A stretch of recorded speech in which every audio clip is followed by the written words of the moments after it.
When you look at some of the most impactful figures in history, you find a common pattern amongst all of them, or a common habit.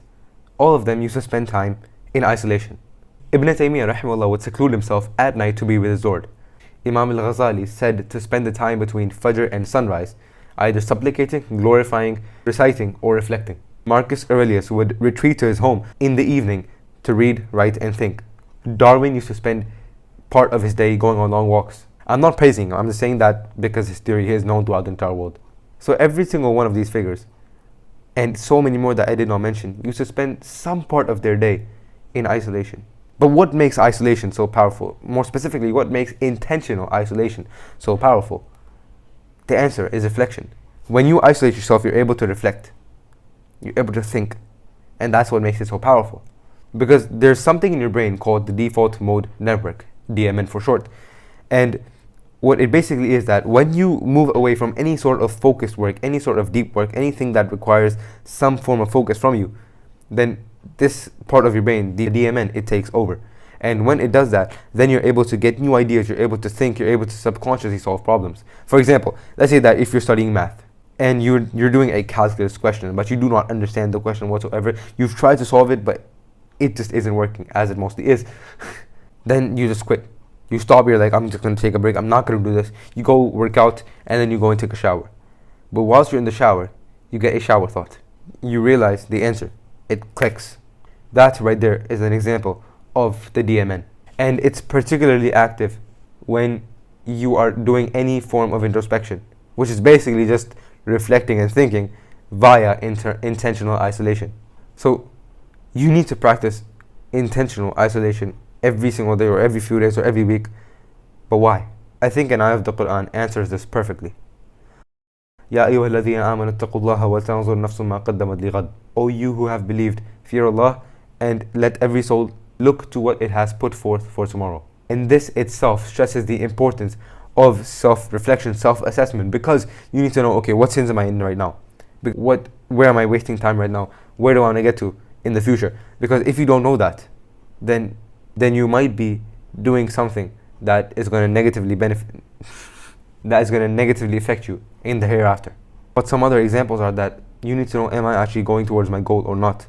If your goal is to get to $10,000 per month and you're at $2,000 per month right now, you need to figure out, okay, what things do I need to do every single day to get me to this goal? And what are the limitations that are stopping me from getting to this goal?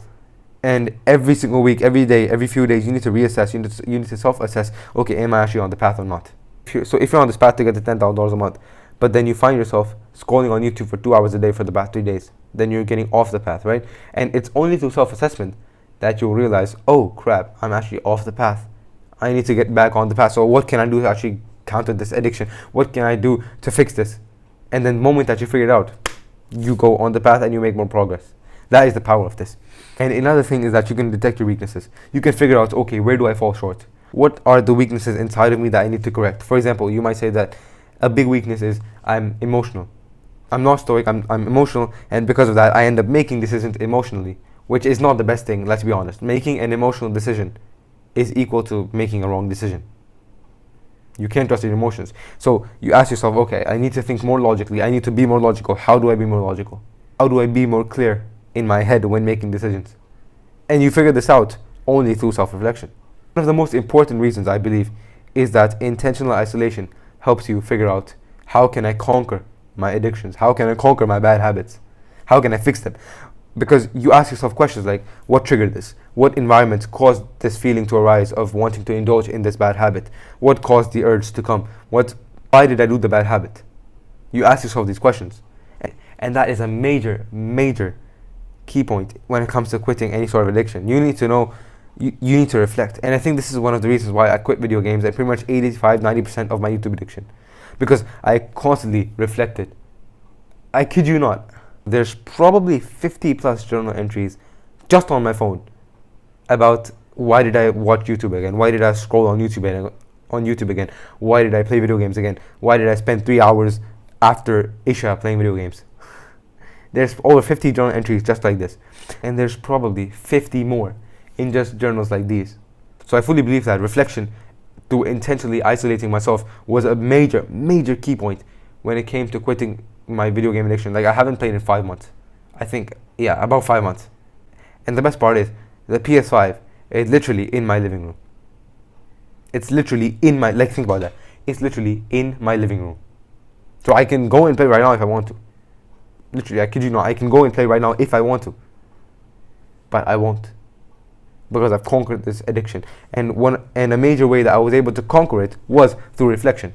And the last thing is that you can ask yourself deep questions. And you can question your current beliefs. You can ask yourself deep questions that can potentially change the trajectory of your life. Asking yourself questions like, if I knew what I know now, would I still start it? What can I subtract from my life? All of these can have a big impact on where your life is going. Because if it was going here, then after asking a question, it might just go this way. So that's the power of asking deep questions and questioning your beliefs. Maybe you always wanted a supercar, but when you sat down and when you questioned, you examined this belief of, okay, why do I want a supercar? You figured out that it was honestly just for like showing off purposes. It doesn't even matter to you. So that might just end up saving you a ton of time and a ton of money in the future. And one thing I want to clarify, intentional isolation doesn't mean spending weeks, months, years alone. No, it can literally be 10 minutes. Just 10 minutes of you sitting down and thinking. Or it can be a couple hours, or it can even be a couple of days. Like right now we are in the last 10 days of Ramadan, so i'tikaf is very common. It's a practice for the last 10 days of Ramadan, i'tikaf, right? That's a form of intentional isolation. Because you're naturally going to be reflecting, because you're going to be spending a lot of time alone without any technology, hopefully, and without any interruptions or distractions from the external world. So intentional isolation can be through walking, journaling, waiting in line, eating, showering, driving, whatever. Just some period of time where you're alone and you can think. That can be classified as intentional isolation. How do you actually implement this in your life? Well, what is the way to implement this? It's pretty individual, but I can give you some ideas. You can set a specific time every day, every few days, or even every week, where you sit down and you assess the week. You self-evaluate. You maybe ask yourself a deep question. You maybe just brain dump. It can be anything, but it can be a specific time every single week, or every single day, or every few days. You can also brain dump, so basically writing down every single thing that is on your mind for 10 to 15 minutes at the end of the day. Or maybe write down 10 things that are on your mind at the end of the day. That's a form of intentional isolation as well, right? You can just sit there and stare at your wall, just like this.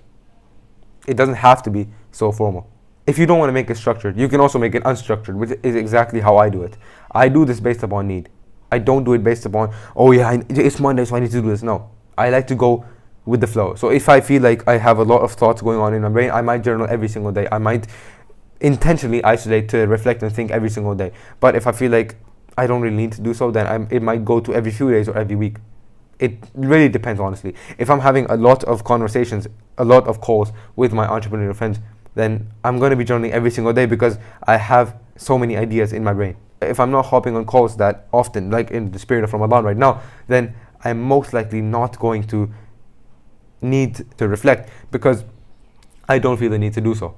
So it's varied. It really depends on how you feel like and how your day is going. So just try a bunch of things and find your groove. Find your jam. Find what works for you because it's highly individual and I cannot give you a very specific thing. That being said, I will see you in the next video, inshallah. Assalamu alaikum.